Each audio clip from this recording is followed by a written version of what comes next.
के पुलिना जी बुलाएं। अच्छा। नमो वीतरागाय। नमो वीतरागाय। नमो अरिहंताणं। नमो अरिहंताणं। नमो सिद्धाणं। नमो सिद्धाणं। नमो आयरीयाणं। नमो आयरीयाणं। नमो वज्जायाणं। नमो वज्जायाणं। नमो लोये सवसाहुणं। नमो लोये सवसाहुणं। ऐसो पंचनमुकारो। ऐसो पंचनमुकारो। सौपावपणासनो। सवपावपणासनो। मंगलाणं च सव्येसिं। मंगलानं च सव्येसिं। परमं हवै मंगलम्। परमं हवै मंगलम्। ओम नमो भगवते वासुदेवाय। ओम नमो भगवते वासुदेवाय। ओम नमः शिवाय। ओम नमः शिवाय। जय सच्चिदानंद। जय सच्चिदानंद। जय सच्चिदानंद।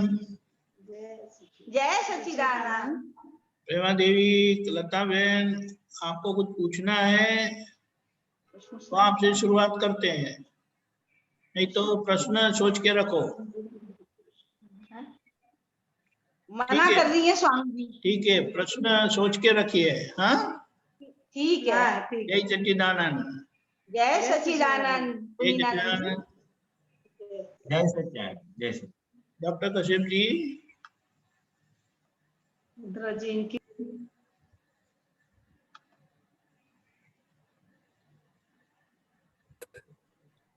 हाँ जी, जय सच्चिदानंद। सबको जय सच्चिदानंद। पुलिनानंद जी जय सच्चिदानंद। जय सच्चिदानंद। दीपकानंद जी जय सच्चिदानंद। जय सच्चिदानंद। हाँ जी, ये पद है मंदिर है मुक्ति सुखा सीटी 32।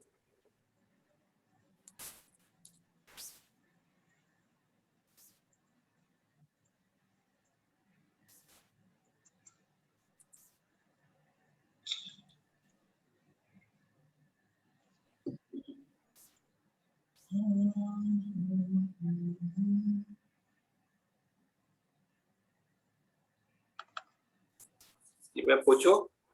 हाँ पूछिए।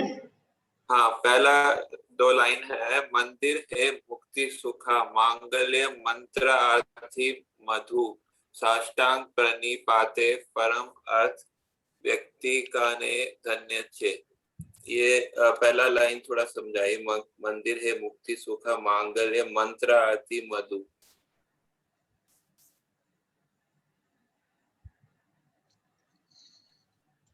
मंदिर है मुक्त सुखा।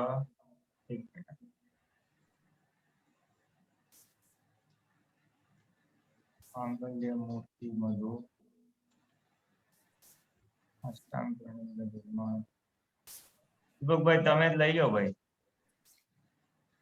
देखो, ये दादा भगवान और दादा भगवान से दृष्टि पाने के बाद हमें अपना शरीर मंदिर हो जाता है। जी। तो इसके आधार पर ये पूरा पद है कि हमारी आंखें है वगैरह वगैरह सब आता है। तो पहली 2 लाइन मंदिर है मुक्ति सुखा, कि ये जो मंदिर मुझे मिला जी। ये मंदिर से, यानी ये शरीर से, ये मनुष्य शरीर से, यानी आपको कश्यप जी से मुक्ति सुख चखने मिला। जी। मांगल्य मंत्रार्थी मधु, यानी जो मंगल है और जो मंत्र से मंगल होता है। हाँ। तो ये अगर इसमें कोई भी कमजोरियां हैं, कमी है, तो मंत्र से वो भी मधु हो जाता है, यानी सुखदायी हो जाता है। मंत्र कौन सा मंत्र? त्रिमंत्र अच्छा, खास करके। मंदिर है मुक्ति सुख का मतलब जो मंदिर जो से मुक्ति सुख देने वाला मंदिर है राइट, कि ये शरीर, ये सारे शरीर का बखान किया है इसमें। मतलब इसके द्वारा हमको मुक्ति का सुख मिला है, ऐसे ऐसा हाँ, बोलते हैं? ये शरीर में आप जीते हैं, मैं कश्यप जी करके, तो ये क्योंकि अंदर भगवान रहते हैं ना, और आप अंतरात्मा दशा वाले हैं, बीच वाली स्थिति में, तो बाहर का मंदिर है और अंदर भगवान है, और जैसे आप भक्त है ना, ऐसे आपकी अंतरात्मा दशा है, भूमिका है। सही है। अच्छा, फिर हाँ जी, ये साष्टांग प्रणिपात है परम अर्थ। हाँ ये जी, परम अर्थ के लिए हाँ जी, मैं नमन करता हूँ, साष्टांग नमन करता हूँ। यहाँ परम भगवान व्यक्त हुए हैं, तो ऐसे व्यक्ता उनको धन्यता मैं अनुभव करता हूँ। जो भगवान व्यक्त हुए उनको धन, वो या उनको मैं मुझे मुझे भगवान के दर्शन हुए। अच्छा, भगवान तो थे ही, लेकिन उनके दर्शन नहीं हुए थे, उनकी पहचान नहीं हुई थी, उनकी उसके लिए समझ नहीं मिली थी। व्यक्त के लिए धन्य हूँ मैं। अच्छा, ठीक है। और परम अर्थ के लिए, यानी मुक्ति के अर्थ के लिए मैं अब नमन करता हूँ। नमन करते हैं, ठीक है। अच्छा, फिर जो है मतलब उसके बाद 6th पैराग्राफ में जे चरने से शुरू होता है। जे चरने दौड़े ज्ञानी पासे, पगले पगला धन्य छे, जे धूप दीप चंदन समर्पे, दे यज्ञ ने धन्य छे। तो ये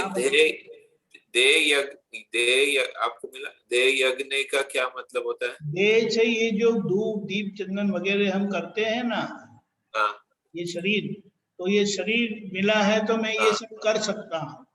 तो ये शरीर की धन्यता बताई है कि इस शरीर से मैं सब ये यज्ञ कर सकता हूँ, जिसमें मैं मेरी कमजोरियों से मुक्त हो सकता हूँ और हो रहा हूँ। अच्छा, फिर अगला पैराग्राफ है कर्मेंद्रिय ज्ञानेन्द्रिय उपयोग शुद्ध धन्य छे।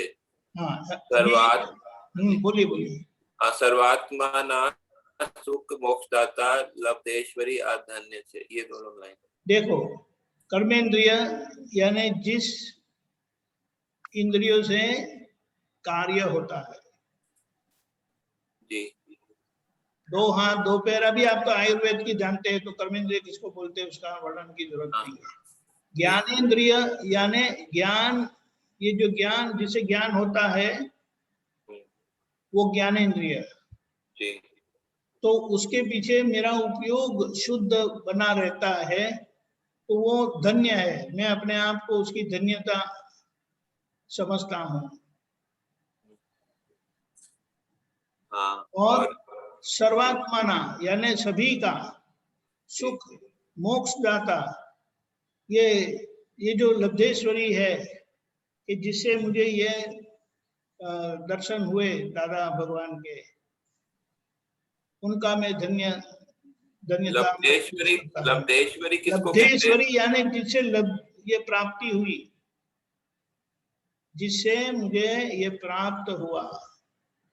मतलब वो कौन है जिससे प्राप्त हुआ? जो ज्ञानी पुरुष से हमें प्राप्ति हुई वो। ज्ञानी पुरुष को बोला लब्धेश्वरी।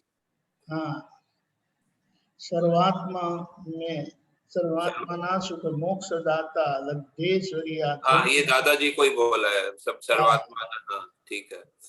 तो लब्धेश्वरी थोड़ा ऐसे लग रहा था ना कि वो क्योंकि लब्धि प्रकट करने वाले, लब्धि देने वाले। हाँ, हाँ, हाँ, मतलब वो स्त्रीलिंग पुल्लिंग का थोड़ा कंफ्यूजन हो रहा था, इसलिए अभी क्लियर है, दादाजी को ही बोला। अच्छा, नेक्स्ट लाइन है, नेक्स्ट पैराग्राफ। वितराग मुद्री देह साथे सिद्ध बने धन्य छे। वितराग मुद्री यानी जो वितराग भगवंत की मुद्रा है ना, क्या पलाटी लगाते उसको क्या बोलते हैं आप हिंदी में? स्टैम्प की बात कर रहे हैं? हाँ, वो जो स्टैम्प जो होता है क्या मूर्ति होता के है? लिए, मुद्रा मतलब मुद्रा जो स्टैम्प होता है, स्टैम्प। विक्रांत की मुद्रा है ना, पलाठी डाल के ऐसे बैठे हैं, क्रॉस लेग अच्छा। करके बैठे हैं। वो आसन उनका। हाँ हाँ, पद्मासन हाँ। लगा के जो पोज पोज पोज। पोज हाँ हाँ, ठीक है। क्या बताया Puliyan ji? Pose pose. Pose. हाँ, हाँ पोज पोज इंग्लिश में हाँ, हम राइट पोज राइट बोलते हैं। राइट। हाँ, ठीक है। तो सिद्ध पद को धन्य है, इसे हम सिद्धता को प्राप्त करेंगे। अच्छा, भवचक्र छुड़ाए विधि थे ज्ञानी पुतन्य से, ठीक है ये। और फिर उसके बाद जो है मतलब नेक्स्ट परमात्मा ना अजन्मो जन्मो उज्जवना ने धन्य छे अहि मोक्षा सुख अस्वाद का सो महात्मा ने धन्य छे। ये का क्या? ये दादा भगवान का अजन्मा जन्म दिवस शायद ये तभी पर लिखा गया था। तो उस दिन को जो मनाते हैं दादा भगवान के ज्ञान दिन को, वो 1983 में उनका सिल्वर जुबिली मनाई थी, शायद तभी का हो सकता है, अभी मुझे याद नहीं है एग्जैक्टली कब का है। लेकिन ये बताता है कि दादा भगवान का यानी दादा परमात्मा का अजन्मा जन्मदिन यानी जिस दिन उनको ज्ञान हुआ था, हाँ। वो हम मनाते हैं, हम मना सकते हैं, तो वो हम उसकी धन्यता अनुभव करते हैं। और यही इसी जगह पर मोक्ष सुख स्वाद हमें मिलता है, तो हम सब महात्मा धन्य का अनुभव करते हैं कि यहाँ दादा के पास हम खुद का मोक्ष का सुख हम उसका स्वाद ले रहे हैं। ये का क्या अर्थ होता है? का स्वाद का और वो गुजराती प्रयोग है। उसका अर्थ क्या होता है? आस्वाद का यानी वो स्वाद हम महसूस करते हैं, अनुभव करते हैं। आस्वाद महसूस, यही महसूस करते हैं आस्वाद का। अच्छा, ठीक है। मतलब वो हिंदी का और वो गुजराती का मतलब यहाँ अनुभव मतलब वो एक ही होता है का, हिंदी का और गुजराती का? इसका प्रयोग मुझे नहीं मालूम। अच्छा, चलो ठीक है, कोई बात। लेकिन मैं ये समझता हूँ कि इसका मतलब ये होता है, इसका जो मुझे आस्वाद आ रहा है। अच्छा, इसका हाँ, वो भावार्थ सब यही है। महात्माओं को ये है, तो हम सब महात्मा धन्यता अनुभव करते हैं। ठीक है, तो इसका भावार्थ समझ में आया। अच्छा, लास्ट में पूछता हूँ, भव्य आत्मा उत्तम निमित्त संयोग सौरभ धन्य छे। दादा भगवान जो आए जी, और जो उनको सब मिले, वो भव्यात्मा है। भव्यात्मा के उत्तम निमित्त यानी दादा भगवान जो जिनको मोक्ष की गाड़ी में बिठा दिया, जिनका मोक्ष होने वाला है, जी। उनके निमित्त संयोग सौरभ धन्य है। ये जो ज्ञानी पुरुष का मिलना हुआ और हम भव्य यानी मोक्ष गामी हुए, मोक्ष पथ पर आए, तो वो हम धन्यता अनुभव करते हैं। संयोग सौरभ मतलब उनका मिलना और सौरभ तो समझते हैं, संयोग जो मिला, दादा का जो संयोग मिला जिससे हम भव्य हुए। सौरभ सुगंध होता है, उनकी सुगंध। हाँ, उनका वैभव। हाँ, वो सौरभ से यानी हमारा जीवन ऐसा सुगंधी वाला हो गया इनके परिणाम से। धन्यवाद। जय सच्चिदानंद। जय सच्चिदानंद। एमा बहन,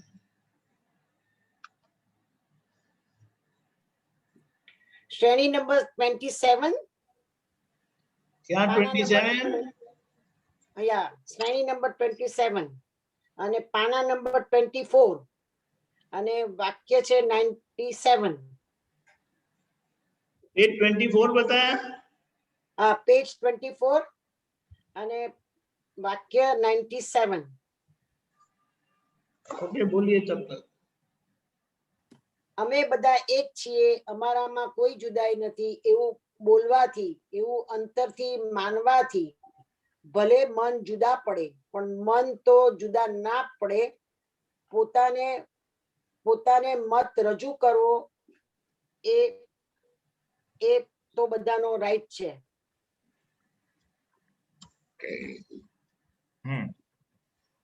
ये दादा એ દાદા ભગવાનનો એક પ્રયોગ હતો કે हिंदी में ઘરમાં परेशान બહુ पुलिनान મતભેદ जी, પડતા હોય। पुलिनान जी हिंदी में, हाँ हाँ हाँ हाँ हाँ हाँ। એટલે घर में अगर बहुत अगर मतभेद होते हैं, घर के जो सभ्य है उन्हें ये जो मत का भेद पड़ता है, किसी को ऐसा लगता है दूसरों को दूसरा मत है, झगड़े का निमित्त होता है, कंकास का निमित्त होता है, उसके लिए दादाजी ने एक प्रयोग बताया था, दादा भगवान ने, कि आप सब घर वाले बैठो और 5 बार बोलने का, कम से कम 5 बार, कि हम सब एक है, हमारे में कोई जुदाई नहीं है। ऐसा सब बैठ के बोलो, जरूर बोलो। तो उससे क्या होगा, भले एक डिफरेंस ऑफ ओपिनियन, मत अलग हो, लेकिन मन भेद नहीं हो जाएंगे। मन का भेद होना यानी मन बिल्कुल टूट जाता है कि बस अब इसके साथ तो जमेगा ही नहीं, अभी मैं इसके साथ बात करूं ही नहीं, या इसका और मेरा जमने वाला नहीं है। इस प्रकार से हो जाए तो पूरा फ्रैक्चर हो जाता है, टूट जाता है, उसको मन भेद बोलते हैं। दादाजी क्या बोलते हैं, मतभेद तो रहेंगे, सबकी प्रकृति अलग, घर के सभ्यों की, सबके विचार अलग, तो मतभेद हो सकते हैं, मतों का वो डिफरेंस ऑफ ओपिनियन हो सकता है, लेकिन वो मन भेद तक नहीं पहुंचना चाहिए। आज मन टूट जाते हैं ना, तो उसके लिए दादी ने प्रयोग बताया था, सब बैठ के एक साथ बोलना, हम सब एक है, हमारे में कोई जुदाई नहीं है। बस ये और एक थोड़ा जो भी अगर कुछ होगा तो वो सेंटेंस में आगे इतना बोलना। हाँ, ભલે પછી શું કહે છે? ભલે મન જુદા પડે પણ પોતાને मत પોતાનો मत મત રજૂ કરવાનો બધાને રાઈટ છે। હવે हाँ, આ બધું થાય એ तो અહંકારને ये લીધે થઈને થાય ને। हाँ, अहंकार तो खरू, अहंकार तो આ खरू, બધામાં અહંકાર જ अहंकार વર્ક એટલો કરે ને। નહીં, હાઈએસ્ટ અહંકાર હોય એને મનને દુઃખ વધારે થાય, થોડોક ઓછો હોય તેને ઓછું થાય, એવું ખરું કે જ્ઞાન વાપરે અહંકાર તો ત્યારે? ખરો પણ અહંકાર તો ખરો પણ એ અહંકારને પકડી રાખે ને, પોતાના મતને જે પકડી રાખે ને, એના માટે हिंदी આ में પ્રોબ્લેમ થાય। पुलिनानंद जी प्लीज, હું જરાક વાંચું છું એમને। पुलिनानंद जी हाँ हाँ, हिंदी सॉरी में सॉरी। प्लीज, हाँ हाँ, मैं जरा एक एक सूत्र लगाया है तो मैं जरा एक पढ़ लेता हूँ थोड़ा। हमें બધા એક જ છે, हमाराમાં कोई जुदाई नहीं, हम सब एक है, हमारे में कोई भिन्नता नहीं, जुदाई नहीं, भिन्नता नहीं है। એવું ऐसे बोलने से, એવું अंतरથી मानवाથી, हाँ, यानी ऐसा बोलने से और अंदर भीतर से मानने, ऐसा मानना भी चाहिए, खाली बोलने के वास्ते बोलना नहीं, अंदर से मानना भी चाहिए। तो बोलते कि भले मत जुदा पड़े, यानी भले हमारे मत अलग अलग हो, ओपिनियन अलग अलग हो, पण मन तो जुदा ना पड़े, वो मन भेद नहीं होगा। मैंने कहा ना, मतभेद जरूर रहेंगे लेकिन मन नहीं टूट जाएगा। मन इतना नहीं टूटना जाए कि मन भेद हो जाए, अलग हो जाए। પોતાના મત રજૂ કરવાનો તો બધાને રાઈટ છે। तो इसमें दादाजी क्या कहते हैं कि हर एक को अपना व्यू पॉइंट जो है, अपना जो मत है, उसको रजू करने का अधिकार तो है। यानी घर के सभ्यों को क्या करना चाहिए, इसमें कहने का मतलब क्या है, सबके अलग अलग मत रहेंगे और सबको अपना मत रजू करने का अधिकार रहना चाहिए। कभी कभी क्या बोलते हैं, तेरा अलग है मेरा अलग है, अपना जमने वाला ही नहीं है, ऐसा करके तोड़ देते हैं, तो वो मन भेद हो गया। मन भेद तक मत पहुंचो। लेकिन अभी क्या करे दादा, हम लोगों का जमता ही नहीं है घर में, तो उसके आगे एक सॉल्यूशन दिया दादा ने कि आप मिलके ऐसा 5 बार बोलो, हम सब एक है, हमारे में कोई जुदाई नहीं। और सिर्फ बोलने के वास्ते बोलना नहीं, अंदर से ऐसा दिल में रखने की है बात को। तो उससे इतनी साइकोलॉजिकल इफेक्ट होगी कि मतभेद रहेंगे, डिफरेंस ऑफ ओपिनियन रहेगा, लेकिन वो मन भेद तक नहीं पहुंचेगा। और वहां तक ना पहुंचे उसके लिए एक एडिशनल समझन दी गई है इसमें कि हमें एक दूसरे के मत का सम्मान करना चाहिए, रखना चाहिए। हर एक को अपना एक मत, हाँ, बेसिकली हर एक को अपना एक स्वतंत्र मत रहेगा। भाई मुझे लगता है ये अच्छा है, किसी को लगेगा नहीं ये। पुलिनानंद जी, पुलिनानंद जी, पुलिनानंद जी, पुलिनानंद जी, म्यूट થઈ ગયો, म्यूट। एक सेकंड। पुलिनानंद जी, हाँ, ये ऊपर का सूत्र पढ़िए। ना 96 वाला पढ़िए। શું કરું? ઝૂમ માંથી પાછો જઈને આવો. अरे ना ना अनम्यूट करिए। नहीं, नहीं, હું અનમ્યુટ જ છું પણ આ ફોન આવી ગયો એટલે કરું છું. બરાબર, I have to join again. That's the trouble. Okay, હું आपकी आवाज तो हमें आती है। આવે છે, અવાજ આવે છે મારો? आपकी मेरी आवाज आवाज आती है, हमारा आवाज हमारी आवाज आती है। हाँ हाँ बिल्कुल बिल्कुल. तो फिर हाँ, I तो continue. आप शुरू रखिए। हाँ तो मैं शुरू करता हूँ. हाँ, ये हाँ, 96 हाँ, वाला देखिए, हाँ देखता हूँ. हाँ, 1 मिनट. इसी का ही हाँ. है। हाँ, आप कट हो गया, आवाज कट हो गई। उली नाना जी आवाज कट हो गई।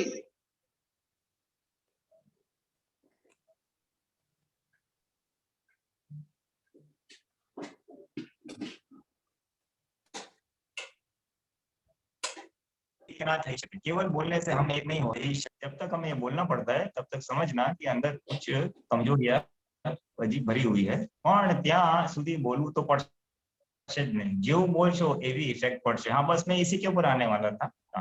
सो बेसिकली राजीव क्या बोलते हैं कि घर के फैमिली मेंबर्स है, उसमें डिफरेंस ऑफ ओपिनियन है, मतभेद है, तो उसको तोड़ने के लिए ये साथ बैठ के बोलो कि हम सब एक है, हमारे में कोई झूठा नहीं है. और ये सिर्फ ऊपर से नहीं बोलना चाहिए, क्योंकि हृदय की भावना तो है, किसी को भाई टकराव नहीं करना है, किसी को क्लेश नहीं करना है, ऐसी सबकी भावना है. तो हृदय में ऐसा रख के अगर हम बोलते हैं तो उससे क्या होगा कि एक साइकोलॉजिकल इफेक्ट आएगी. भले डिफरेंस ओपिनियन है, लेकिन ये बोलने से वो साइकोलॉजिकल इफेक्ट थोड़ी कम हो जाती है.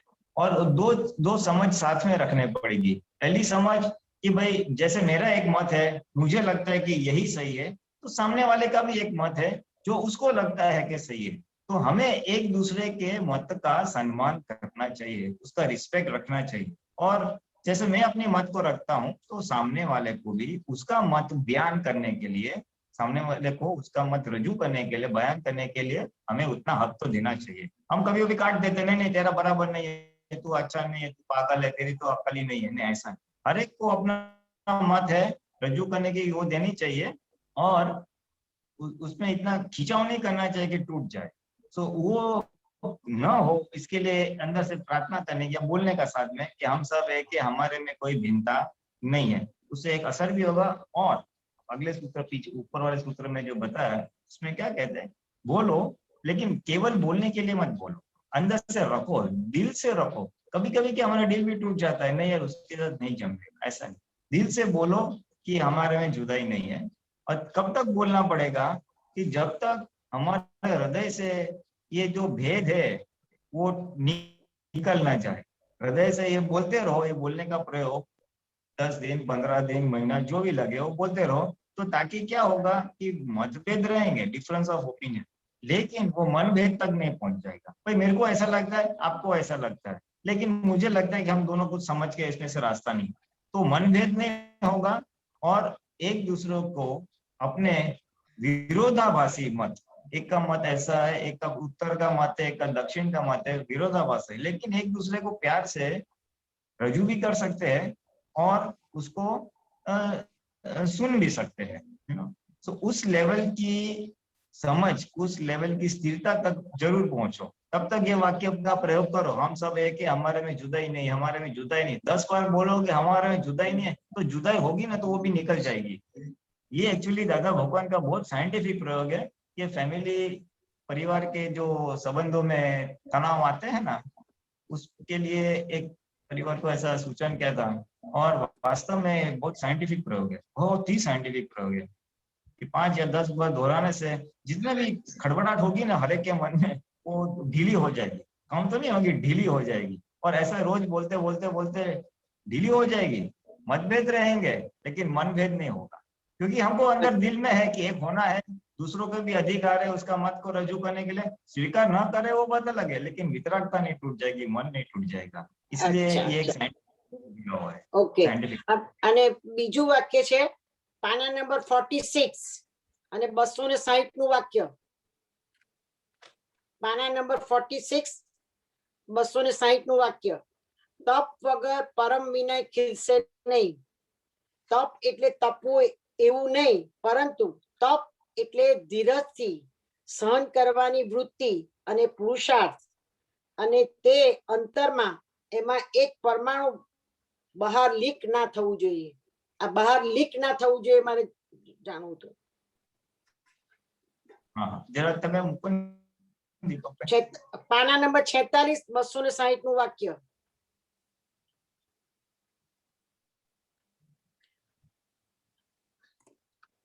हाँ ओके, मैं जरा थोड़ा पढ़ता हूँ। तब अगर परम विनय खिलसे नहीं, ये वाक्य बहुत अच्छा है, हम सबको बहुत उपयोगी रहेगा। ये उन्होंने एक्चुअली कुदरती लिंक में ये दोनों सूत्र है ना, ये घर के वातावरण में, घर के सभ्यों में जब मतभेद होता है और हमको मन उदास होता है, यार इसके साथ जमेगा नहीं, यार ये क्या आदमी है, इसकी प्रकृति से अपने को सेट नहीं होने वाला है, तो दोनों इंटरलिंक्ड। पहले वाला तो ये बोलने का, और ये सेकंड जो सूत्र है अच्छा है, मैं जरा रिपीट करता हूँ। तब अगर परम विनय खिलसे नहीं, देखो हमारा मोक्ष मार्ग का एक पाया दादा ने भगवान अभेद दृष्टि और परम विनय, तो हमारा परम विनय जो खुलना चाहिए, ओपन अप होना चाहिए, उसके लिए तप आवश्यक है, ऐसा कहते हैं। अभी किस प्रकार का तप, वो आगे के सेंटेंस में है। तप एटले तपू एवं नहीं, तप यानी केवल अपने को दुखी होना, भाई ये ऐसा मेरी बात सुनता नहीं है, टाइम पे करता नहीं है, या जो भी है, खाली अपने को अंदर से तपना यानी गरम या दुखी होना नहीं, परंतु तप एटले धीरजथी सहन करवानी वृत्ति अने पुरुषार्थ। तप यानी जो आज मेरा संयोग आया है, जो मुझे पसंद नहीं है, तो उसको ज्ञान से मुझे स्वीकार करना चाहिए, और धीरज से यानी उतावल नहीं करना, ये कब खत्म हो गया, ये ऐसा है वैसा है, नहीं, धीरज यानी शांति से उसको सहन करने की वृत्ति। हमारी सोच क्या होनी चाहिए, जब मेरे मन के विरुद्ध कोई कार्य होता है तो हम उतावले हो जाते हैं, नेक्स्ट टाइम है ना, अभी इसके साथ जाने का ही नहीं है, ये है ना अपनी मर्जी का ही चलाता है, ये ऐसा कभी भी कुछ जो भी हो जाता है, तो वहां पे जो तब तो हम कर लेते, चलो जाने दो, व्यवस्थित है, अभी सब चुपते करो, वो एक वाला तप है। लेकिन ऐसा नहीं, तप एटले धीरज થી सहन करवानी वृत्ति। अब यानी धीरज से सहन करने की वृत्ति। हमारी वृत्ति क्या होनी चाहिए कि आज ये संयोग जरा ऐसा है, शांति से उसको स्वीकार करते हैं। एक जरे हर संयोग वियोगी स्वभाव का है, इसलिए इसका भी वियोग हो जाएगा। इस प्रकार की समझ से, इस प्रकार की समझ से धीरज रखना, शांति बनाए रखना, ऐसी हमारी वृत्ति होनी चाहिए। हमारी सोच क्या होनी चाहिए, शांति से उसको स्वीकार करो, ये भी टल जाएगा, ये संयोग भी टल जाएगा, ऐसी वृत्ति रखना, और वो वृत्ति रख कर तप करना। परंतु तप एटले धीरजथी सहन करवानी वृत्ति अने पुरुषार्थ, और पुरुषार्थ कि भाई ये संयोग है, वियोग हो जाएगा, ये सब जो बताया, यानी उस समझ के साथ बहुत शांति से उसको निकालना, इस प्रकार का पुरुषार्थ। और ये पुरुषार्थ के साथ जो तप होगा, वो भगवान की भाषा का यथार्थ तप आपको सहायता करेगा। किसमें, तो कि परम विनय खुलने में। अदरवाइज क्या होता है, तो इसके साथ जमता नहीं ना, मैं बोलूंगा नहीं, मन में अंदर से वो भी होगा, थोड़ा बहुत ज्ञान भी रखूंगा, भाई व्यवस्थित हिसाब है, लेकिन यार इसके साथ जमेगा नहीं है, जाने। तो फिर दूसरे बार वो कुछ पूछेगा, बोलेगा ना, तो मौके मिलते हैं हम उसको थोड़ा ऐसे बोलेंगे, वाणी ऐसे निकलेगी कि उसको दुख हो जाएगा, तो हमारा विनय वाला भाग चला जाता है। इसके साथ जमेगा नहीं, नहीं जाने का है, यानी विनय तो पूरा फ्रैक्चर ही हो गया। और हमको विनय तो नहीं, हमको तो परम विनय तक जाने का। परम यानी मन वचन काया से किंचित मात्र दुख न हो, अहंकार का शून्यता होना, डिस्चार्ज अहंकार भी शून्यता की ओर जब जाता है, तब ये परम विनय आता है। परम विनय तो वास्तव में दादा बोले ये आत्मज्ञान के बाद ही शुरू होता है, क्योंकि दरअसल अहंकार वो जीरो निकल जाता है, चार्ज अहंकार निकल जाता है। तो अब डिस्चार्ज अहंकार भी जैसे जैसे कम होते जाएगा, वो पिघलते जाएगा तो नहीं राइट वर्ड है, लेकिन वो एग्जॉस्ट कम होते जाएगा, तो वैसे वैसे हमारा परम विनय का गुण खिलेगा। और परम विनय में तो लोग तो अनाप शनाप बोलेंगे, संयोग अपने को अनुकूल प्रतिकूल सभी प्रकार के आएंगे। वहां पे इस प्रकार की समझ से अगर हम तप करते हैं, तो ही परम विनय खुला होगा। तप वगर परम विनय खिलसे नहीं। तप एटले तपू नहीं, परंतु तप एटले धीरजथी सहन करवानी वृत्ति अने पुरुषार्थ, यानी धीरज से उसको स्वीकार करना, सहन करना, ऐसी हमारा पुरुषार्थ। और फिर क्या कहते हैं, अन्य ते अंतरमा एक परमाणु बाहर लीक ना थવું જોઈએ। ये बहुत इंपॉर्टेंट सेंटेंस है, लीक ना થવું જોઈએ, એનો हाँ, ये बिल्कुल सही बात है जो અને अभी थोड़ा ब्रीफली बताया कि પુરીનાનંદ ये દીપકાંત अरे पुरीनानंद परमाणु तो ये जन्म में हम लेके आए हैं ना सब, हाँ बॉडी में लेके आए हैं, वो परमाणु डिस्चार्ज होते हैं ना हाँ संयोग से हिसाब से जो डिस्चार्ज। मैं समझ गया, वो डिस्चार्ज तो पूरा मन वचन काया हम बोल सकते हैं वही in a way डिस्चार्ज है, कि वो पूरा तो डिस्चार्ज मालूम है। हाँ, मन का विचार, वाणी का वर्तन। इसमें क्या कहना चाहते हैं, इनका एक आशय पकड़ लेने का, उनका मर्म पकड़ लेने का। इनका मर्म ऐसा है, अंतर में અને તેમાં अंतर में एक परमाणु बाहर लीक न थવું જોઈએ। यानी वो क्या कहना चाहते हैं कि बेसिकली क्या कहना चाहते हैं कि तब के जब संयोग है, तब यानी हमको पसंद न आए ऐसे संयोग, किसी का वाणी, किसी का वर्तन या इस प्रकार का संयोग, मुझे बारिश पसंद नहीं और बारिश आ ही रहा है तो एक प्रकार का न पसंद वाला संयोग है। या किसी का व्यवहार ऐसा है, मुझे टाइम से जाना है, वो टाइम पे आता नहीं है, तो उसका एक व्यवहार है। सो न पसंदीदा व्यवहार, न पसंदीदा संयोग, तब ज्ञान में स्थिर रहना, तो तब तो खड़ा ही होगा। सो तब में उस समय क्या करने का है, बहुत धीरज से उसका स्वीकार करना है। कौन सा, कैसे स्वीकार करोगे, सही समझ से। क्या समझ, भाई ये हिसाब आया है, व्यवस्थित है, संयोग है, वियोग हो जाएगा, हिसाब चुकते कर दो, तो इससे धीरज आएगी। और इसे तब तो जरूर होगा क्योंकि डिस्चार्ज में मन को ये पसंद नहीं है और संयोग तो उसके पास भी ऑपोजिट आया है, इसलिए वो तब वाला भाग तो रहेगा। तब यानी वो फ्रिक्शन, सो वो तब तो आएगा ही। लेकिन वो वितरागों की वजह से, इसको बोलेंगे ना 100% प्योर तब कब कहा जाएगा, ओके हम तब तो तब रहे, ये आदमी का व्यवहार बराबर नहीं है, लेकिन हम ज्ञान भी हाजिर रख रहे, चलो मेरा हिसाब चुकते हो रहा है। अज्ञान और ज्ञान का अंदर फाइटिंग तो चल रहा है, लेकिन वो फाइटिंग इस प्रकार से होना चाहिए और ज्ञान का प्रभुत्व इतना होना चाहिए कि जरा भी जो डिस्चार्ज वाला मन है ना उसकी चले नहीं, और हमारा पूरा जागृति रहनी चाहिए, बस ये सही है, ये अपने फायदे में ही है। और अगर ये हमारा 50 थोड़ी कम और डिस्चार्ज का फोर्स बढ़ गया तो कहीं ना कहीं बाहर निकल जाएगा, तभी हम तब कर लेंगे। लेकिन 2 महीने के बाद कहीं भी मौका मिला ना तो बोलेंगे वो आदमी ना वो बराबर नहीं है, इसका कोई ठिकाना नहीं, इसकी प्रकृति अच्छी नहीं है, तो वो लीकेज हो गया, वो लीकेज हो गया। वो डिससेटिस्फैक्शन जो होता है तब के समय में, असंतोष वाला जो भाग है, वो असंतोष वाला भाग अगर हमारे अंदर रहा ना तो लीकेज हो जाएगा, कहीं ना कहीं मन के द्वारा या वाणी के द्वारा व्यक्त हो जाएगा। तो वो क्या कहना चाहते हैं कि अंतर में एक परमाणु बाहर लीक ना हो जाए, मेरे अंदर ये बिल्कुल पसंद नहीं है, ऐसे बाहर किसी को पता नहीं चलना चाहिए। उस लेवल की जागृति और उस लेवल का संयम रखना चाहिए, ऐसा इस सूत्र में सूचन करते हैं। और उस लेवल तक हम जाएंगे तो हमारा परम गिरने बहुत खुला हो जाएगा, क्योंकि पूरा डिस्चार्ज अहंकार फ्रैक्चर हो जाएगा, उसमें जल जल के राख हो जाएगा। तप की अग्नि में वो पूरे अशुद्ध परमाणु ऐसे जल जाएंगे कि बस जो हुआ वो अच्छा हुआ, फाइल नंबर 1 को वो निकल गया, और आपका विनय सामने वाले के प्रति जाएगा नहीं। फिर उसमें शुद्धात्मा देखोगे, उसने कुछ पूछा तो शांति से जवाब दे पाओगे। इधर क्या होता है, हम नाराज है, सामने वाला बाद में 10 मिनट का कुछ पूछा तो हमारा मुंह फुगा रहेगा, हम जवाब देंगे नहीं देंगे, तो वो परम विनय वाला भाग निकल जाए। तो परम विनय यानी हर चीज के उल्लास पूर्वक स्वीकृति करना। तो जस्ट टू समराइज, ये तप के बिगड़ परम विनय खुलेगा नहीं, और तप यानी केवल तपना नहीं, लेकिन धीरज के साथ मुझे ये स्वीकार करना है, ऐसी समझ और वृत्ति रहनी चाहिए, और इतने हद तक कि एक जरा भी लीकेज नहीं होना चाहिए, सामने वाले को पता नहीं चले कि आदमी परेशान है। ये इसका मर्म है। बराबर है, बराबर है। जय सच्चिदानंद, जय सच्चिदानंद, सुंदर जवाब आपको। जय जय सच्चिदानंद, जय सच्चिदानंद, जय सच्चिदानंद, जय सच्चिदानंद, जय सच्चिदानंद।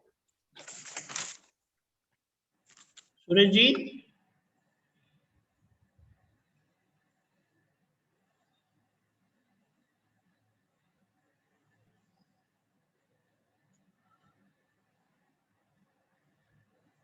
सुरेश जी अनम्यूट करिए। जय सच्चिदानंद नवीनानंद जी। हाँ नवीन, हाँ नवीनानंद नहीं अपना व्हाट इज द नेम पुलिनानंद। पुलिनानंद जी कहाँ चले गए पुलिनानंद? What is- यहीं पर है, मिले कि नहीं? बोलिए। बोलिए। मैं कभी कभी चिंतन और विचार अभी कर रहा था कि ये सब कुछ ये पद सूत्र सभी रिलेटिव पार्ट के लिए हैं कि कुदरती रचना को नाटकीय तरीके से करने के लिए हैं कि रियल में तटस्थ बना रहे? रियल हाँ, कौन से सूत्र, किसकी ये बात कर रहे जितने भी दादा के सूत्र हैं ये पद हैं हैं? ये सारे मोक्ष मार्ग में हेल्पिंग निमित्त है। और जो मोक्ष मार्ग सूत्र तो की बात दूर बोलूं हो तो गया। सूत्र तो नहीं मोक्ष मार्ग हैं? तो बहुत लंबा बहुत दूर हो गया।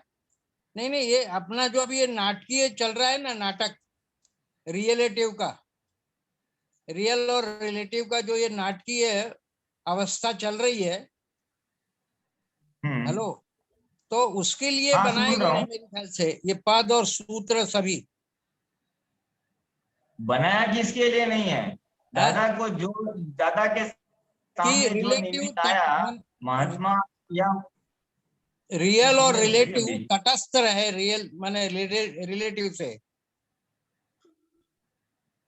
अलग रहे। देखो हाँ देखो, अल्टीमेटली तो हमको रियल में रह के रिलेटिव को देखने का है। हाँ हमको शुद्धात्मा में के सीट पे बैठ के फाइल नंबर 1 को नाता दृष्टा रहना है, वो अल्टीमेट है। अभी उतनी जागृति रहती नहीं है क्योंकि प्रकृति का फोर्स जरा ज्यादा है। तो वो फोर्स को समझना और वो ये फोर्स पदों से आया और है तब सूत्रों क्या से। पुरुषार्थ करना। मेरी बात तो सुनिए पूरा। अभी आपने प्रश्न किया, अभी मेरी बात सुनी, मैं जवाब दे रहा हूँ। बोलिए बोलिए। तो रिलेटिव में रियल में रहने का है और रिलेटिव का निकाल करने का है, ज्ञाता दृष्टा रहना है। अभी उतना हम नहीं रह पाते हैं इसलिए क्योंकि उसका फोर्स ज्यादा है, हमारी जागृति कम पड़ती है। तो जहाँ तो दादाजी ने दोनों बताए, एक तो रिलेटिव का फोर्स बढ़े तो क्या उपाय करने का और हमारी जागृति को बढ़ाने के लिए क्या उपाय करने का। ये दोनों उपाय नैमित्तिक वाणी से व्यक्त हुई है। जो सामने भी महात्मा है या मुमुक्ष है उसके द्वारा नैमित्तिक वाणी व्यक्त हुई, फिर वो आई आपदावाणी के स्वरूप में या और फिर उसमें से कट करके आपदा सूत्र के स्वरूप में आई। तो ये सूत्र और वाणी निमित्त नैमित्तिक जिसके पास भी आई है उसके निमित्त से है। ये समझ में है ना? हमें तो उसमें से सार निकाल लेने का है कि वही मेरे लिए, मेरे प्रकृति में और मेरे वर्तमान संजोगों में क्या उपयोगी है। आज मेरे संजोग, अभी कोई क्रोधित है तो क्रोध वाला उसको शायद इतना हेल्प करे, और कोई शांत वाला है तो उसको क्रोध का अब तो सूत्र इतना अपील में सहायक ना बने, तो उसके में जो दूसरी अलग कमजोरी होगी तो वो वाला हेल्प करेगा। सो हर एक का एक निमित्त नैमित्तिक होता है। हमें तो एक्चुअली क्या करना चाहिए वास्तव में खरे जी, फोकस हमारे खुद की प्रकृति पे रखना है, फाइल नंबर 1 पे। उसमें क्या कमजोरियां है जो मुझे मेरी जागृति में बाधक बनता है, आज्ञा का पालन में बाधक बनती है, और उसके ऊपर फोकस करके यथा योग्य पुरुषार्थ करना है ताकि मेरी जागृति बढ़े, केवल ज्ञान की अंश बढ़े और मैं आत्मा के स्पष्ट अनुभव तक पहुंच जाऊं। और उसमें मैं जहां जहां अटकता हूँ तो मुझे वही उसका उपाय करना है पुरुषार्थ के स्वरूप में। बस हर महात्मा का ये इंडिविजुअल फर्ज है। फिर अभी प्रश्न तो ऐसा है ना कि जिसको जो ये आपने जो शब्द तो बोले ऐसा ना है अभी, कि जिसको निमित्त नैमित्तिक, तो मैं इसको है ना कुदरती बोलिए। रचना कहता हूँ। हेलो, हाँ, इसको ये रिलेटिव की कुदरती रचना है जो नाटकीय रूप से अपने में घटित हो रही है, बराबर। तो हाँ। यदि हम रियल को उससे तटस्थ रखेंगे तो ये तटस्थ रखने के लिए ये सभी सूत्र और पदों का अपने को जरूरत पड़ती है। पढ़े या ना भी पढ़े, आपको तटस्थ पढ़े या रहना ना है, भी वो पढ़े, आपका गोल है। बराबर। हाँ, पढ़े या ना भी पढ़े ध्येय ना। है आप देखो, आपको ज्ञाता दृष्टा रहना है। अभी आपकी बस। जागृति इतनी रहती है तो वेरी गुड, नहीं रहती है तो सहारा लेना पड़ेगा। नहीं, जब अपने इतना को एक सत्संग ज्ञान लोग मिल गया करते रियल हैं। और रिलेटिव का, रियल और रिलेटिव हाँ। इतना अच्छा सुंदर ज्ञान अपने को मिल गया है कि, और बाकी कुदरती रचना बता दिया है कि बाकी सब खरे की कुदरती रचना है, उसको देखते रहो नाटकीय तरीके से, और रियल हाँ को जरूर। रियल को रिलेटिव से तटस्थ रखो, आपको मोक्ष धीरे धीरे मिल जाएगा। हाँ बराबर ना सब? बिल्कुल सही है, बिल्कुल। हाँ बराबर है। रियल बराबर को तटस्थ रखो, यानी जो आत्म जागृति है वो जागृति में फाइल नंबर 1 को देखते रहो बस। फाइल नंबर 1 जो लेके आई है हिसाब, उसका जो व्यवस्थित के अधीन जो निकल रहा है उसको आप नाटक देखते रहो। बराबर। इतना अच्छा, एक भाव से प्रश्न और देखते रहो, आया था यानी मेरे इतना मन भाव में, से। एक क्या भगवान है क्या? क्योंकि सभी शास्त्र, सभी धर्म गुरु, ये सिद्ध पुरुष लोग कहते हैं कि भगवान की महिमा मानो, भगवान है, तो ये क्या माने सही है कि अनुभव करते रहो सिर्फ भगवान है? आपको क्या लगता है? आपने तो आत्मज्ञान लिया है, आपको क्या लगता है? भाई मुझे तो ऐसा लगता है कि ब्रह्म है। भगवान जैसा कोई चीज नहीं है। आपको क्या लगता है? नहीं नहीं संसार में नहीं, ब्रह्म प्रश्न है कि आपने नहीं? पूछा है। नहीं, मुझे मैं तो ऐसा प्रश्न लगता है, आपने, मेरे आपकी नॉलेज समझ से क्या है? ब्रह्म है संसार में, ऐसा मुझे लगता है। यानी भगवान जैसा कोई नहीं है। अच्छा, मैंने इस आपको क्या संसार लगता में है श्रीमंत नहीं, इस संसार स्वामी में तीर्थंकर, भगवान जैसा नहीं है कोई।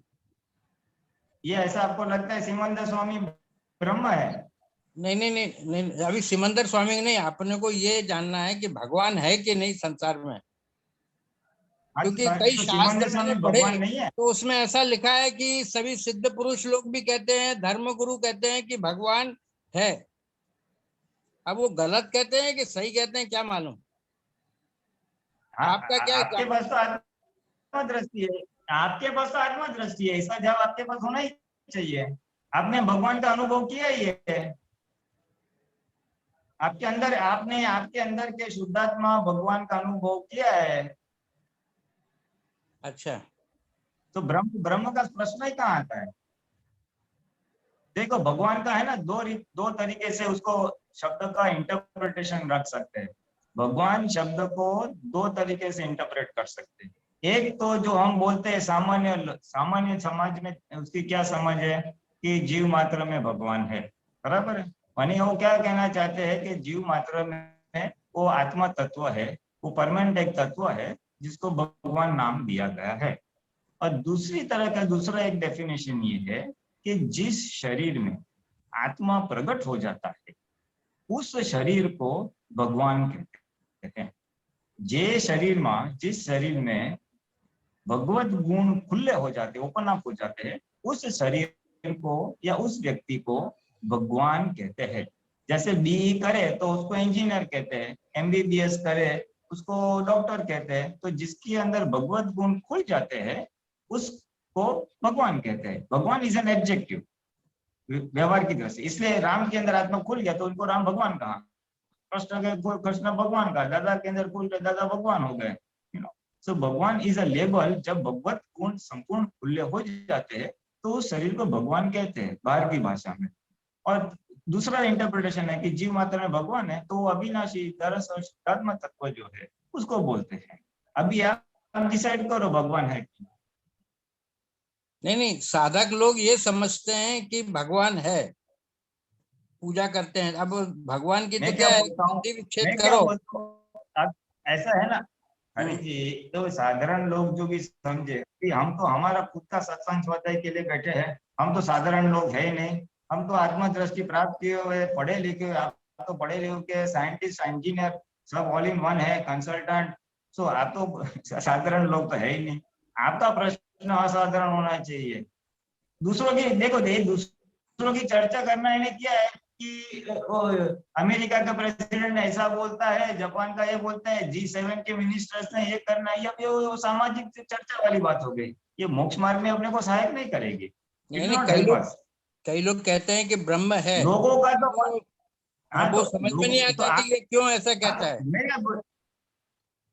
देखो देखो हर एक को अपने व्यू पॉइंट का अधिकार है, वो उसके व्यू पॉइंट और समझ से बोलते हैं। हमारे पास तो प्रत्यक्ष ज्ञानी पुरुष ने हमको हमारे अंदर के विराजमान शुद्धात्मा भगवान का अनुभव किया, इसलिए हमारा भ्रम दूर हो गया। हम तो छाती ठोक के कह सकते हैं कि नहीं नहीं, अंदर शुद्धात्मा है, परमानेंट है, उसका मैंने अनुभव किया है, और मैं दावे के साथ कहता हूँ कि मेरे भी आवरण टूट जाएंगे तो मैं भी भगवान हूँ।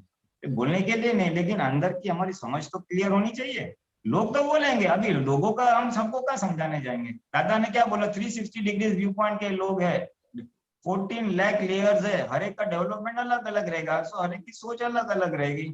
हम सबके लिए ये मोक्ष मार्ग है भी नहीं। Everyone is right from there view point.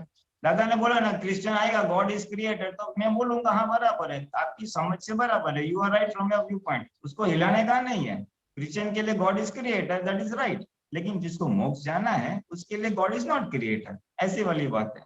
तो सब उसका भ्रम है नहीं है, वो तो एक सामाजिक चर्चा का विषय हो गया। अपने व्यू पॉइंट हर करेक्ट राइट है, हमको क्या करना है वो देखो ना, that is more useful discussion ना, क्योंकि इसका तो एंड ही नहीं आ रहा है। इसमें ये मन में ऐसा आता है कि मनुष्य की खोज करने की एक प्रवृत्ति रहती है साहब।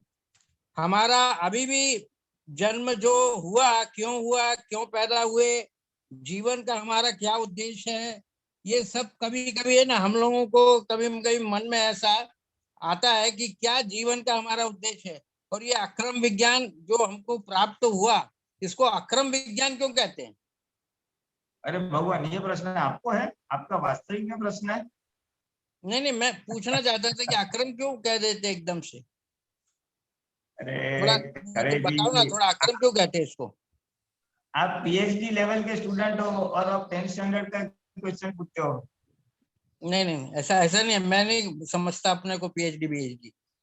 नहीं, आप हो, यू आर अ साइंटिस्ट। अरे भाई वो तो फैक्ट्री के लिए है। नहीं, अक्रम विज्ञान क्यों बोलते हैं इसको? अक्रम तो बहुत सिंपल है ना, उसमें क्या बड़ी बात है। अक्रम यानी ये नॉर्मली आत्मा प्राप्त करना, मोक्ष जाना, क्रम से हम आगे बढ़ते हैं, स्टेप बाय स्टेप आगे बढ़ते हैं। कुछ कषाय इस जन्म में डिस्चार्ज हो गए, फिर नेक्स्ट जन्म में, ऐसे करते करते सारे क्रोधमान माया लोक के परमाणु निर्जरा हो जाए, तब केवल ज्ञान और मोक्ष है, वो क्रम है, मार्ग है। और ये क्या है कि ज्ञानी की कृपा से आपको स्वरूप का ज्ञान प्राप्त हो जाता है, डायरेक्ट स्टेपलेस। ज्ञानी आपको अपने ज्ञानी की कृपा से मिला हुआ है, इसलिए कोई पगथिया स्टेप्स नहीं गए हैं, सीधा स्टेपलेस आपको मिल गया है, इसलिए उसको अक्रम कहा गया है। और विज्ञान बिकॉज आपको अनुभव होता ही है, क्रियाकारी ज्ञान है, इसलिए विज्ञान है ना। और मनुष्य का जो उद्देश्य है, मनुष्य का उद्देश्य दादा ने खास बोला है, मनुष्य का एक ही उद्देश्य है, खुद को पहचानना, खुद के वास्तविक स्वरूप को पहचानना या ओळखाण करवी, ये मनुष्य का मुख्य उद्देश्य है। क्योंकि केवल और केवल मनुष्य में ही पॉसिबल है, बाकी अन्य 3-4 गतियों में इट्स नॉट पॉसिबल। देव गति, नर गति, जानवर गति में इट्स नॉट पॉसिबल, इसलिए मनुष्य में ही पॉसिबल है, इसलिए मनुष्य का अवतार ही मिला है उसी के लिए है, स्वरूप को पहचान। तो ये मनुष्य का अवतार का मूल उद्देश्य। और बाकी क्रम क्यों है, तो क्योंकि ये कृपा से प्राप्त हुआ है, इसलिए क्रम से हमने बड़े डायरेक्टली हमको आत्मा में बिठा दिया है, अब बाकी का माल एग्जॉस्ट करने का है। इसमें तो ये तो आपको मालूम भी होगा इसमें क्या। नहीं, कई उसमें माने शास्त्रों में आत्मबोध कई लोगों को हो जाता है, मगर और वो क्रमिक से ही चलते रहते हैं, धीरे धीरे आगे बढ़ते रहते हैं शास्त्रों के अनुसार भी। तो इसको एकदम से, जैसे अभी यहाँ तो क्या नाट्य कुदरती रचना को देखते रहने का है पूरे जीवन भर। हाँ, तो अक्रम है ना, इसके लिए दादा ने क्या मंदिर बोला, में जाएगा, मोक्ष मार्ग, ओरिजिनल मोक्ष मार्ग तो वही है, मेन मोक्ष मार्ग तो क्रम ही है। ये तो अपवाद से आया हुआ है, 10 दादाजी के हिसाब से 10 लाख वर्ष के बाद खुला हुआ है, तो ये तो अपवाद मार्ग है, क्योंकि वो ब्रेकडाउन हो गया, ओरिजिनल मार्ग में फ्रैक्चर हो गया है। इसलिए कुदरत ने जो खबी जीव है, मोक्ष जाने लायक जो जीव बचे हुए, उनके लिए अक्रम का रास्ता निकला हुआ है, डाइवर्जन रोड बोलते हैं ना, मेन रोड जरा फ्रैक्चर हो गया तो डाइवर्जन निकला है, फिर थोड़े टाइम के बाद नॉर्मल क्रम मार्ग आ जाए। इसलिए हमारा अलग है, डायरेक्ट कृपा से प्राप्त होता है, बाकी को क्रम से चलने वाला शास्त्रों मार्ग में है। लोगों को आत्मबोध हो जाता है, और वो लोग धीरे धीरे बढ़ते भी रहते हैं। अभी जैन धर्म में मैंने देखा कि आत्मा भी जीवों के कर्म से, एक जीव से दूसरे जन्म में कर्मों के अनुसार आती जाती रहती है, और वो धीरे धीरे शुद्ध होकर के है ना सिद्ध गति में भी प्रवेश करती है। यहाँ भी हम लोग भी सिद्ध हाँ, तो गति बराबर में है। जाएंगे हाँ और फिर बराबर वहां है, से बिल्कुल धीरे सही धीरे है। मोक्ष में जाएंगे। तो कुछ हाँ बराबर है, सही हाँ? बात। दोनों बात है ना, कुछ लोग क्रम मार्ग से जाएंगे, कुछ लोग अच्छा, कर्म से जाएंगे, उसमें क्या है। नहीं इधर पे अक्रम कहाँ गया है अपना? अक्रम मैंने अक्रम थोड़ा मेरे में क्या को है अभी, अक्रम में क्योंकि हमारा स्वरूप की पहचान हो जाती है ना, इसलिए हमको केवल जो डिस्चार्ज कर्म है उनको पूरा निर्जला करने का पुरुषार्थ बाकी रहता है। इसलिए 1 या 2 अवतार बाकी रहेंगे, कहते हैं ना, मैक्सिमम 14 अवतार। आप अगर आज्ञा का पालन करो तो 1-2 अवतार में आपका बाकी के शेष कर्म की निर्जरा हो जाएगी और आपका केवल ज्ञान खुला होकर आप मुक्त चले जाओगे। मूल दृष्टि तो बदल गई कि मैं नामधारी नहीं, मैं शुद्धात्मा हूँ। तो बाकी जो भरा हुआ माल है, प्रकृति का जो चार्ज नहीं किए हुए नहीं परमाणु है, भाई, उसको वो निर्जरा तो है, करनी है। मगर ये कुदरती उसके लिए रचना को आज्ञा तो दी देखना है, है ना। तो 1-2 अवतार में खलास हो जाती है वो। ये भाई ये वही पूरे वो जीवन भर जो की भरा हुआ कुदरती माल रचना तो देखना पड़ेगी ना अपने को। वो तो कौन नाम बोल रहा है, वो तो ज्ञाता दृष्टा रहने का फाइल नंबर 1 का वो तो है ना। हाँ, वो वो तो है ही ना, कुदरती कौन रचना नाम बोल रहे देखते हो। देखते जाना पड़ेगा। हाँ बराबर, ओक्रम का रीत है वो। हाँ, नहीं मैं सोचा कि एकदम हाँ शॉर्टकट से कहीं कुदरती रचना कट कर दें तो थोड़ा आगे बढ़ जाएं अपन लोग। वो नहीं हो सकता। ये शॉर्टकट, ये एक्चुअली शॉर्टकट ही है, लेकिन भरा हुआ माल इतना है कि आपको वो शॉर्टकट पे चलने नहीं दे रहा है। दादा शॉर्टकट ने तो बोला 14 साल में, हाँ, अगर जागृति 5 आज्ञा का जिसने यथार्थ श्रेष्ठ पुरुषार्थ किया तो 14 साल में भरा हुआ माल खत्म हो गए, और अधिक पुरुषार्थ किया तो 11 साल में भी हो सकता है, ऐसा दादा भगवान का कथन है। लेकिन हम इतने पुरुषार्थ नहीं कर पाते, इसलिए हमको समय ज्यादा लग रहा है, दैट्स ऑल। बाकी रास्ता तो वही है हमारे लिए भी। नहीं मैंने देखे कई सन्यासी लोग हैं ना, तपस्या करने जंगल में चले जाते हैं, 14 साल 20 साल तक तपस्या करते हैं, जो कुदरती रचना नहीं देखना चाहते, तो वो जो तपस्या करते हैं करके ना, आगे वो बढ़ते हैं। जो तो तपस्या इससे वो क्या पार्ट ऑफ फायदा कुदरती होता है रचना क्या ही है। उनको? है तपस्या कुदरती रचना ही है। मन वचन का ऐसे जो डिस्चार्ज क्रिया है ना, वो सब कुदरती रचना है। नहीं ये जितने तो बड़े बड़े कुछ महान इस पुरुष हो गए अवतार में ये थोड़ा लोग। एकदम, अच्छा चलो, जय सच्चिदानंद। वो पार्ट ऑफ डिस्चार्ज। हाँ जय सच्चिदानंद, चलो। जय सच्चिदानंद। गीताबेन मणिनगर। જય સચ્ચિદાનંદ. હા, દાદાએ કહ્યું છે કે નિર્દોષ થઈને આખા જગતને નિર્દોષ જોવાનું છે. તો इसमें दादाजी निर्दोष दिखना है तो बराबर है, निर्दोष देखना तो हमको मालूम पड़ता है, लेकिन निर्दोष होना कैसे है? निर्दोष होना, हाँ, निर्दोष થઈને આખા हमें तो જગતને निर्दोष જોવાનું છે.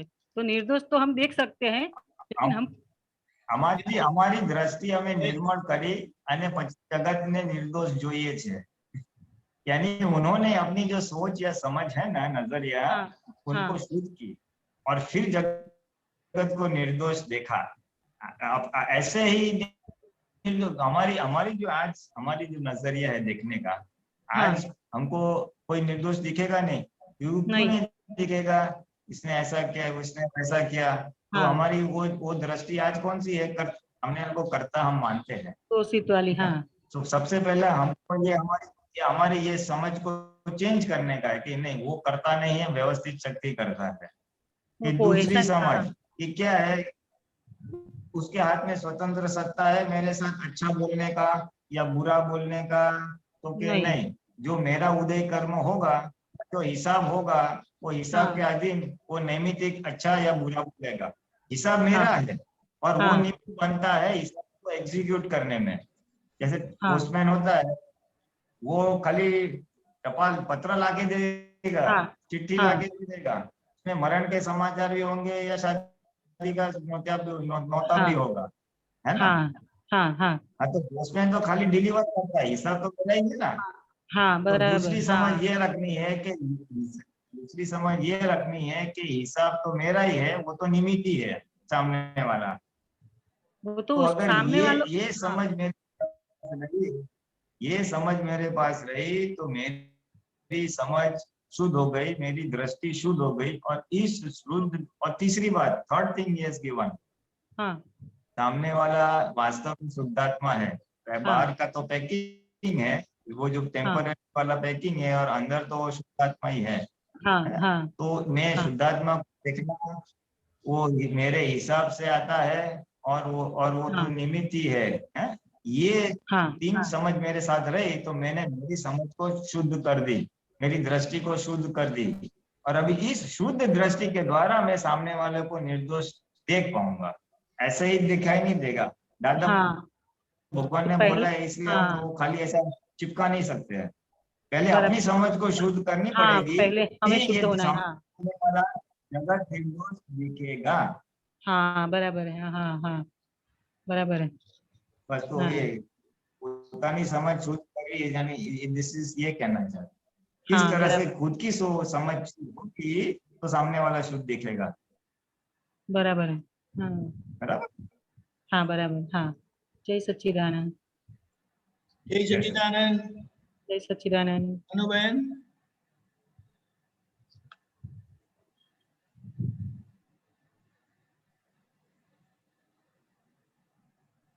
अनुबेन।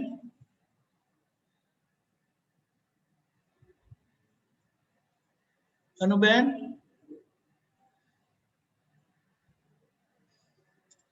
ओके।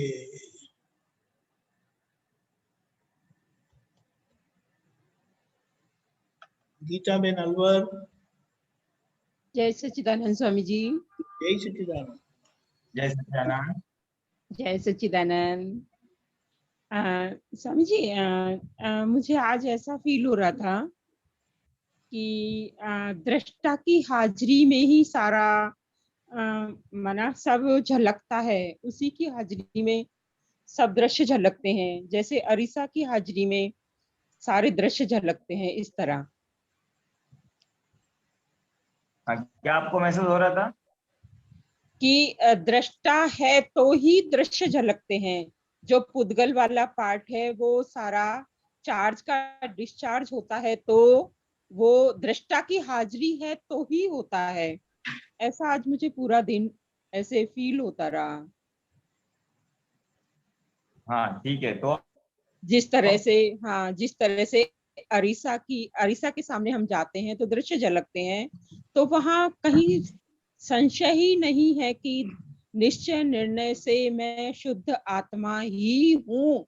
पुद्गल वाला पार्ट तो उसकी हाजिरी में सिर्फ झलकता है, चाहे हमारा खाने पीने का पार्ट हो, चाहे सुबह से शाम तक की कोई भी क्रिया हो डिस्चार्ज वाले पार्ट की। मैं कितना सही हूँ इसमें? आपको ये अनुभव होता है तो बेस्ट है।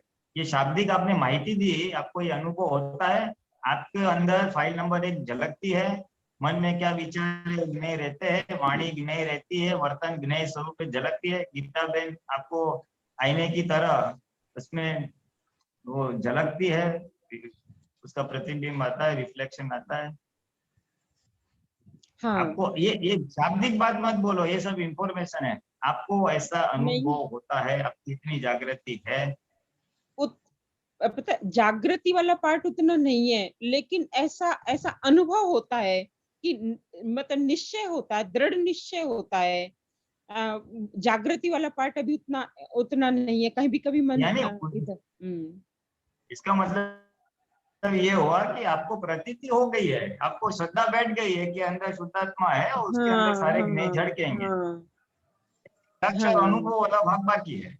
हाँ, अनुभव वाला भाग कभी इधर पुद्गल वाले पार्ट में भी चला जाता है। हाँ तो बस कोई बात नहीं, तो वही पुरुषार्थ करने का है ना। गीता बहन अपने को ज्ञे की तरह से हमारे प्रज्ञा के प्रकाश में झलकना चाहिए। बस इतना ही पुरुषार्थ है और यही अनुभव करना है और ये बढ़ते बढ़ते बढ़ते केवल यहाँ तक लेके जाए। जी।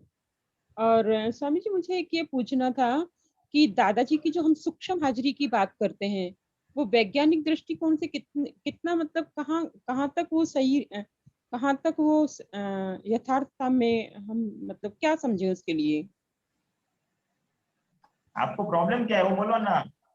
आपको सूक्ष्म हाजिरी आई महसूस हुई है नहीं हुई है, ये प्रश्न खड़ा क्यों हुआ?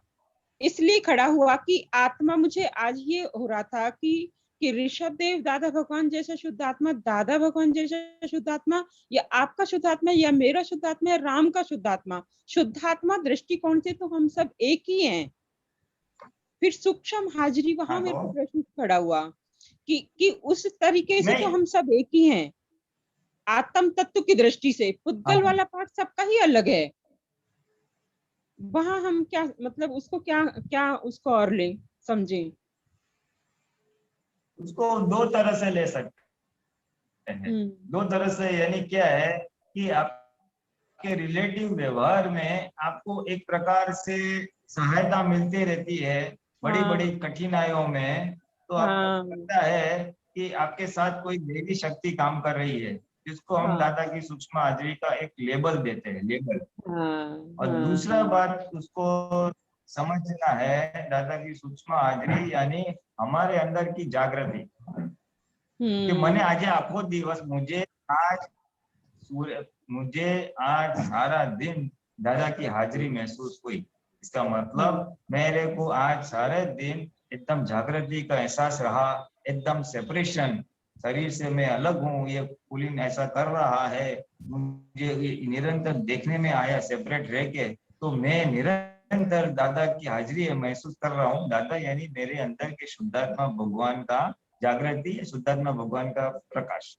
इसको मैं कह सकता हूँ कि आज मुझे दादा की बहुत हाजिरी रही, यानी मेरे अंदर के दादा भगवान की मुझे अनुभूति हुई, मैं शुद्धात्मा हूँ, ये बहुत सतत एकदम स्पष्ट रहा, ऐसा हम कह सकते हैं। सूक्ष्म हाजिरी का मीनिंग ऐसा है। ये है ना एक्चुअली गीता बहन, ये सब शब्द की मारामारी है। शब्द की मारामारी है और आपको अंदर केवल और केवल कंफ्यूजन क्रिएट करेगा। जी, आप आज्ञा का पुरुषार्थ चालू करो तो ये सारे प्रश्न जो है ना आपको वास्तव में अनुभव भी आ जाएंगे और समझ में भी आ जाएंगे। अभी तो कंफ्यूजन ही क्रिएट कर रहा है, एक एक शब्द आपको कंफ्यूज कर रहा है जिसकी जरूरत ही नहीं है। आज्ञा का पुरुषार्थ चालू करो, देखो इसमें कोई चीज की आपको शंका भी नहीं रहेगी, आपको खुद को महसूस हो जाएगा व्हाट इज दादा की हाजिरी, व्हाट इज पुरुषार्थ। ये जब तक पुरुषार्थ नहीं होगा, ये जहां जहां से आप सुनते जाओगे कंफ्यूजन क्रिएट करेगा। जी, मुझे पता नहीं, आप प्रश्न पूछ सकते हो, लेकिन मैं तो मेरा अनुभव कहता हूँ। मेरा तो ठोस अनुभव है सूक्ष्म हाजिरी का। मैंने तो दोनों हाजिरी, मैंने जो बात कर रही है दोनों चीज का सचोट अनुभव किया है, और आपके अनुभव नहीं है, ये बुद्धि के लेवल का कहीं से सुन के आके प्रश्न खड़ा हो गया है। नहीं, मेरे को ऐसे प्रश्न खड़ा नहीं हुआ था, क्योंकि आपके पास ना अनुभव है ना लक्ष्य है, खाली शाब्दिक माहिती है। मैं आत्मिक तत्व की दृष्टि से उसको क्लियर करना आया ही कैसे? अगर आपने दादा की कृपा महसूस की है कि नहीं की है? की है, तभी की है ना। हाँ, की है तो ना। फिर आ गया ना, जब आपने खुद ने महसूस किया तो फिर प्रश्न कहाँ पे आता है? वो आत्मिक दृष्टिकोण से ही मैं पूछना चाह रही थी कि चाहे वो ऋषभ देव भगवान का हो, चाहे राम भगवान का, चाहे दादा भगवान का हो, आत्मिक दृष्टिकोण से तो आप हम सब एक हैं, वो पूछना चाह रही थी मैं। हाँ, तो एक तो है ना, उसमें क्या प्रश्न है? हाँ, वो तत्वों की दृष्टि से इंफॉर्मेशन अंदर चल रहा था वो। जी, हाँ। और एक अभी जो कश्यप ने ठीक है ना, बराबर है ना, तो तत्व दृष्टि सब एक ही है। हाँ, वो माहिती हो गई, इंफॉर्मेशन हो दृष्टि से सब एक है। हाँ, तो अभी जो कश्यप ने जो पद जो पूछा था कि दादा की सिद्ध, मतलब इस मतलब कितना कि इस सिद्ध मंदिर के अंदर मतलब इस जो कुदरत ने ये जो शरीर दिया है, इसके अंदर हमने परमात्म तत्व को, आत्म तत्व को पहचाना है, तो कितना वैल्यूबल है ये, वो अभी जो पद में जो बोला गया था अभी शुरू में। सही है।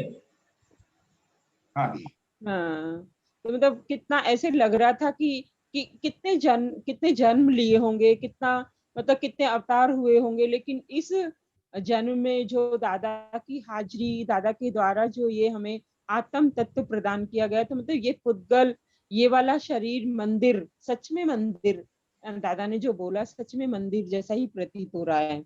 नहीं तो अभी तो ये शरीर ही लगता था, गीता ही लगती थी ये अभी। बराबर है। जी बराबर है। हाँ, थोड़ा सा और प्रकाश डालें। इसमें और क्या प्रकाश डाले। हमको धन्य तो है कि इस जन्म में दादा मिले, आत्मा मिला। हम्म। प्रकाश तो हमारे अंदर की आत्म जागृति कैसे बढ़े, इस धन्यता को आगे तक लेके जाने का है। और अगर इस धन्यता को वास्तव में आपको दादा भगवान को एक जिसको क्या बोले गुरु दक्षिणा देनी है ना, थैंक यू बोलना है ना, तो एक दादा भगवान की तरफ से तैयार हो जाओ। आत्म जागृति इतनी बढ़ाओ कि गीता बेन अलग और आप अलग, ऐसे उस दशा तक पहुंच जाओ। तो वो उनको थैंक यू का एक है, जैसे माली है वो पौधा बीज डालता है और पौधा फिर फूटता है, फिर फल आते हैं, फूल आते हैं, वृक्ष होता है। तो माली को संतोष होता है कि मैंने जो बीज डाले आज एकदम सार्थक बड़ा हो गया, अच्छा हो गया। तो दादा भगवान को जैसे हो गए। अगर आपको तो कभी कभी तो ऐसा ही फील होता है कि उनमें और वास्तव में हमें क्या अगर फर्क है, धन्यता बाकी दादा पुद्गल भगवान को का थैंक यू पार्ट कहना है, जो है। तो हम तो महसूस करते ही है दादा है। जी। कुलीनानंद जी, जी कुलीनानंद जी, हाँ कोई पद का बोला तो मैंने पद, हाँ जी, हाँ जी तो अलवर को जगह है, बोलिए। अलवर को जगह है, अलवर अलवर को अलवर जगह को है, जगह, जगह है। जहाँ अलवर को जगह है। हाँ चलो, एक धन्यता देनी है तो दीपक बोलते हैं कि आपका जो ज्ञान और अनुभव है ऐसे लोगों में बांटे कि लोगों को लगे बस चलो हम भी दादा भगवान में जुड़ जाए, क्या इसमें और प्रगति करें, ऐसा सूचन करते हैं। दादा का और आपका आशीर्वाद रहेगा तो ऐसा ही होगा ना, बिल्कुल ऐसा हाँ ही होगा होगा। होगा। होगा। हम बोलते भी है, नहीं नौमी कलम हम बोलते भी है, जगत कल्याण का निमित्त बनने की शक्ति दे, तो वो सब जी निमित्त होगा, अपने आप होगा। जी देखो जी मेरा तो एक अनुभव है कि जितना हम व्यक्तिगत रूप से आगे प्रगति करेंगे मोक्ष मार्ग में या जागृति में, उतना नैमित्तिक अपना सुगंध फैलने वाली जी जी वाणी वर्तन में जी नैमित्तिक करना नहीं पड़ेगा, हो जाएगा हो हो जाएगा। जाएगा। बहुत स्पीड से हो जाएगा ऐसा लग रहा है, आप सबका आशीर्वाद रहा हाँ बस तो बस very good very good, feel होता है, स्पीड से ये होगा। जोश बनाए रखो। जी जी हाँ बस बस वेरी गुड, ये जोश जी। बनाए रखो। हाँ। ओके, जय जय सच्चिदानंद। सच्चिदानंद, हमारा जय समय हो सच्चिदानंद। गया है। कुलीनानंद जी, आप त्रिमंत्र बुलाएं, गीता मैन फॉलो करिएगा। जी। हाँ, नमो वीतरागाय, नमो वीतरागाय, नमो नमो वरियंताणम, अरिहंताणम, नमो नमो सिद्धाणम, सिद्धाणम, नमो नमो सिद्ध, आयरियाणम, नमो आयरियाणम, नमो वज्रयाणम, नमो उवच्छायाणम, नमो लोए नमो सवसाहुणम, लोए सव्य साहुणम, ऐसो पंचन मुक्कारो, ऐसो पंचन मुक्कारो, भावपणासनो, सव्य पावै पणासनो, मंगलाणं च सवे मंगलाणं च सव्येसिं, परमं हवै मंगलम्। परमं हवै मंगलम्। ओम नमो भगवते ओम वासुदेवाय, नमो भगवते वासुदेवाय। ओम ओम नमः नमः शिवाय। शिवाय। ओम नमः जय शिवाय। सच्चिदानंद। जय सच्चिदानंद।